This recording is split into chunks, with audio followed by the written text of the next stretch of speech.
माऊलीत मूर्ती विठ्ठलाची. बेळगाव मधले आबासाहेब पाटील नावाचे कवी आहेत.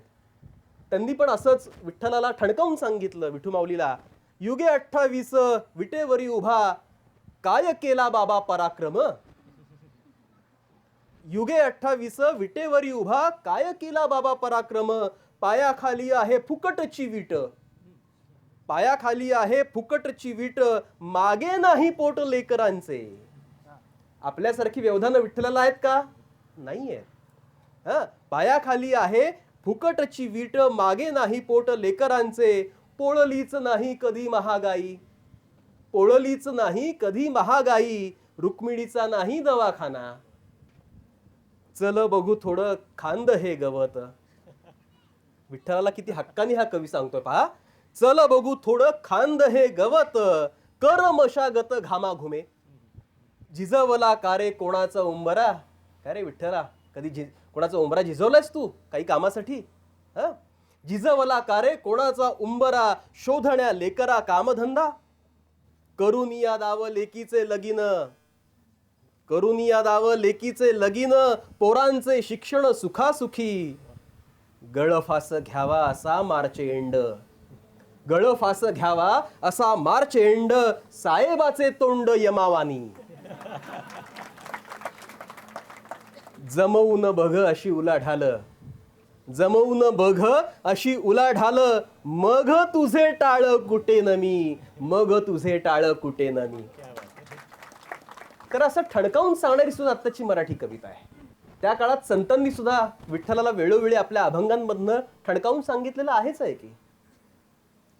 आताची पिढी बदलली, अभिव्यक्तीची भाषा बदलली, पण त्यातलं समान सूत्र जे आशयाचं आहे ते मात्र कायम आहे. तर आशयाचं हे समान सूत्र आपल्याला पाहायला मिळतं. मग ते संतांच्या कवितेमध्ये जसं आहे, जे पंतांच्या कवितेमध्ये सुद्धा आपल्याला पाहायला मिळालं, जे तंतांच्या कवितेमध्ये म्हणजे शाहिरीमध्ये सुद्धा पाहायला मिळालं. लावणीमध्ये सुद्धा कुठे ना कुठे भक्तीचा रस आलेलाच आहे की, नाही का? ती प्रेमाची लावणी ही भक्तीची सुद्धा लावणीच आहे. ती आपली आपली पेरणी आहे, आपल्या अध्यात्माची पेरणी आहे, नाही का?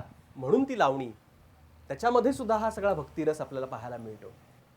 त्यातलं आशय सूत्र हे कायम आहे, फक्त अभिव्यक्ती बदलत गेली. आणि आत्ताच्या काळातले कवी सुद्धा आपापल्या पद्धतीने व्यक्त होत आहेत आणि ही कवितेची जी दिंडी पूर्वापारपासून चालत आलेली आहे ती पुढे नेत आहेत. आणि म्हणूनच मला खरं म्हणजे आनंद होतो की महर्षी पाराशर ऋषींच्या या दिंडी सोहळ्यामध्ये आम्ही सगळे हे सगळे कवितेचे वारकरी तुमच्यासोबत आता पायी चालत कविता म्हणत पुढे चाललेलो आहोत. आम्हालाही कुठेतरी ज्ञानोबा माऊली असल्याचा, कुठेतरी तुकोबा माऊली आमच्या शेजारी बसल्याचा हा कुठेतरी अद्भुत असा अनुभव मिळतो आहे. आणि याला कारण मायबाप माऊली तुम्ही आहात. आणि म्हणून हा आपण कार्यक्रम करतो आहोत. आणि आता हाच कवितेचा पुढचा सूर पुढे नेण्यासाठी मी आता आमंत्रित करतो आहे शंकर कसबे यांना. गेला पडून पाऊस चराचर सुखावले, गेला पडून पाऊस चराचर सुखावले, स्वप्न उद्याचे घेऊन मस्त शिवार झोपले, मस्त शिवार झोपले, मस्त शिवार झोपले. खड्डे भरले तुडुंब, खड्डे भरले तुडुंब, गर्दी त्यात चांदण्याची, दाटी गळक्या घरात चिमुकल्या लेकरांची, चिमुकल्या लेकरांची. दूर कुठे पश्चिमेला आज लखाकते विजा, दूर कुठे पश्चिमेला आज लखाकते विजा. सुखावल्या क्षितिजाच्या दिसे लोचनात निज, दिसे लोचनात निज. अंग झाडीत पाखर, अंग झाडीत पाखर, भल्या पहाट उठली, अंग झाडीत पाखर, भल्या पहाट उठली. कधी येतो उषकाल ओढ मनात दाटली, कधी येतो उषकाल ओढ मनात दाटली. पुन्हा सकाळी सकाळी कसं आलं झाकळून, पुन्हा सकाळी सकाळी कसं आलं झाकळून. तिची गंधाळली काया गेलं मन मोहरून, गेलं मन मोहरून. किती दिसात गोठ्यात गाई गुरे गारठली, किती दिसात गोठ्यात गाई गुरे गारठली. आला दाटून या पाना माय वासरा चाटली, माय वासरा चाटली. हसणारी नाचणारी झाडावर बसणारी, हसणारी नाचणारी झाडावर बसणारी, किती सांगावी पाकर थेंब थेंब वेचणारी, किती सांगावी पाकर थेंब थेंब वेचणारी. काल घातल्या मी शिव्या पंढरीच्या विठ्ठलाला, काल घातल्या मी शिव्या पंढरीच्या विठ्ठलाला, तरी हसत नाचत राणी पांडुरंग आला, तरी हसत नाचत राणी पांडुरंग आला, राणी पांडुरंग आला. आणि अशीच एक प्रबोधनात्मक बाज असलेली कविता किंवा एक विचार देणारी कविता सादर करण्याची विनंती मी आता करणार आहे भरत दौंडकर यांना. भरतच्या कविता आपण ऐकलेल्या आहेत. मी मगाशी जे म्हटलं की शेती मातीच्या कविता असतील किंवा व्यथा वेदनांच्या कविता असतील, वेदनेच्या कवितेला जेव्हा संवेदना जागी असते तेव्हा अधिक बळ मिळतं आणि अधिक सशक्तपणे ती कविता खरं म्हणजे रसिकांसमोर येत जाते. आणि भरतच्या कवितेचं ते वैशिष्ट्य आहे. आणि म्हणून म्हटलं की संतांनी फक्त आत्मसुख लिहिणारी कविता नाही लिहिली, आत्मिक समाधान लिहिणारी कविता नाही लिहिली, पण त्यातून एक प्रकारचं समाज प्रबोधन किंवा एक विचार देण्याचा त्यांचा मानस होता. आणि तोच मानस आत्ताच्या कवितेमधनं सुद्धा आपल्याला दिसतो. भरत दौंडकर. मोठी कविता नाही आहे माझी, माझी गरिबाची एक लहान कविता. त्या कवितेचं नाव आहे म्हातारी. मुलाबाळांनी असाच सोडून दिलेला वावराचा एक तुकडा, मुलाबाळांनी असाच सोडून दिलेला वावराचा एक तुकडा, काळजाच्या तुकड्यापेक्षाही आमच्या म्हातारीला खूप जवळचा वाटतो, आमच्या म्हातारीला खूप जवळचा वाटतो. कारण आईसारखा त्या जमिनीला कुठल्याही ऋतूत पाना फुटतो, कुठल्याही ऋतूत पाना फुटतो. शहरातून मुलं येतात, पुरवतात काही वस्तू आणि जगण्यापुरती रक्कम. शहरातून मुलं येतात, पुरवतात काही वस्तू आणि जगण्यापुरती रक्कम. पण जारवा धरून ठेवणाऱ्या मातीच्या भरवशावरच म्हातारी बनली आहे खोडासारखी भक्कम, म्हातारी बनली आहे खोडासारखी भक्कम. टच स्क्रीन नातवंडांपेक्षाही अंगावर हुंदडणारी कर्धट तिला जीवाहून प्रिय वाटतात. टच स्क्रीन झालेल्या नातवंडांपेक्षाही अंगावर हुंदडणारी कर्ढ तिला खूप जीवाची वाटतात. कारण नातू येतात केव्हा तरीच महागडं जंक फूड देऊन ती जिवंत असल्याची तिला जाणीव करून देतात. पण कर्ढ मात्र तिच्या रोजच्या मीठ मिरचीसाठी कसायाच्या कोयत्याखाली जीव देण्यासाठी एका पायावर तयार असतात, एका पायावर तयार असतात.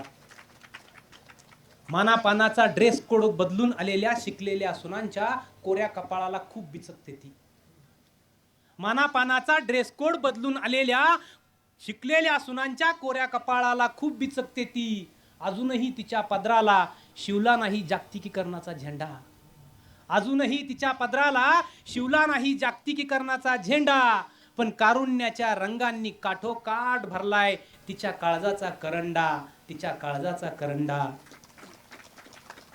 कारुण्याच्या रंगांनी काठोकाठ भरलाय तिच्या काळजाचा करंडा. पुन्हा जर चुकून मिरगाच्या किड्याला कुंकू लावायचे दिवस आले तर सहज सापडावा म्हणून, तर सहज सापडावा म्हणून.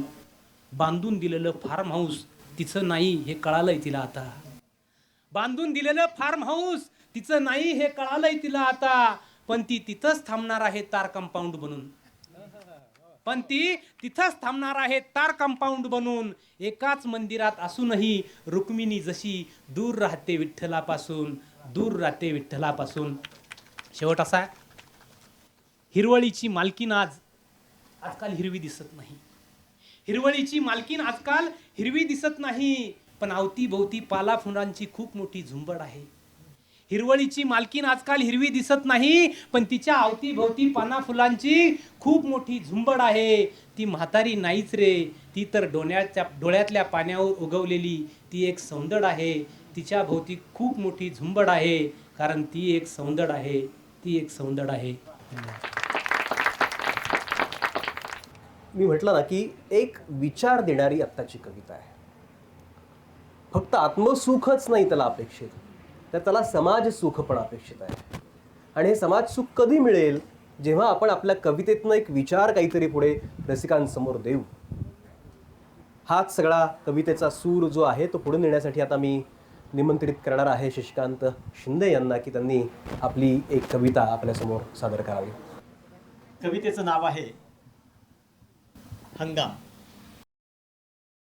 तुझी वाट पाहून शेवटी कोरड्या मातीत केली पेर.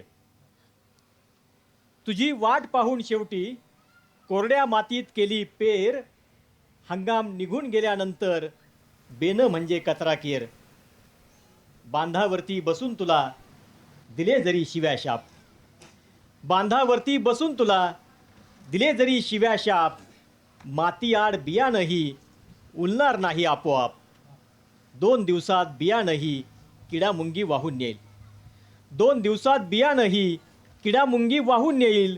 नंतर झड धरलीस तरी जमीन मात्र खाटीच राहील.